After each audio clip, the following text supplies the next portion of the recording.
যেখানে ডেথ ওভারে এক বোলার দিয়েছেন 1 ওভারে 21 রান, অন্য বোলার দিয়েছেন 27 রান, সেখানে মাত্র 6 রান দিয়েছেন মুস্তাফিজুর রহমান।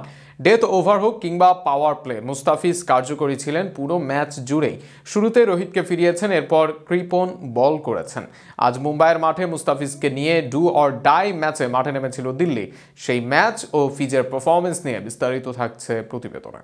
মিচেল স্টার্ক দল ত্যাগ করেছেন, বড় দায়িত্ব তাই এসে পড়েছে ফিজের ঘাড়ে। পাওয়ার প্লেতে তেমন কার্যকর নন ফিজ, কিন্তু দিল্লির বোলিং লাইন আপে ফিজকে দিয়েই যে করাতে হবে পাওয়ার প্লের অভাব। আর সেখানে নিজেকে মেলে ধরলেন ফিজ, সুযোগ পেলেন, কি করতে পারেন সেটাই প্রমাণ করলেন। রোহিত শর্মার মতো ব্যাটারকে নাকানি চুবানি খাওয়ানো যেন রীতিমতো অভ্যাসে পরিণত হয়েছে তার।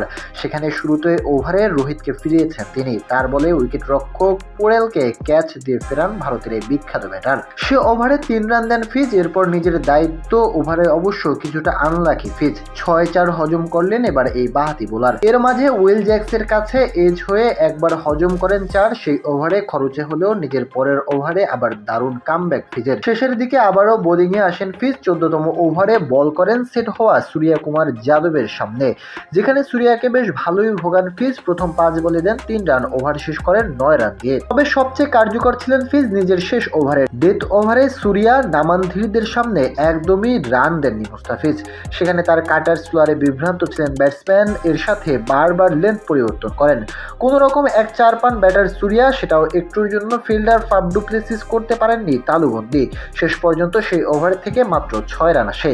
4 ওভার শেষে ফিজ রান দেন মাত্র 30, বল করেন 7.5 ইকোনমিতে। অথচ ভারতের হয়ে আন্তর্জাতিক টি-20 খেলা মুকেশ কুমার এদিন রান দেন 12 ইকোনমিতে, আর লঙ্কান পেসার দুষ্মন চামিরা ছিলেন আরও খরচে, রান দেন 4 ওভারে 54। শেষ ওভারে ফিজের কাছ থেকে আসে মাত্র 6 রান, সেখানে 21 রান দেন মুকেশ, 27 আসে চামিরার শেষ ওভার থেকে।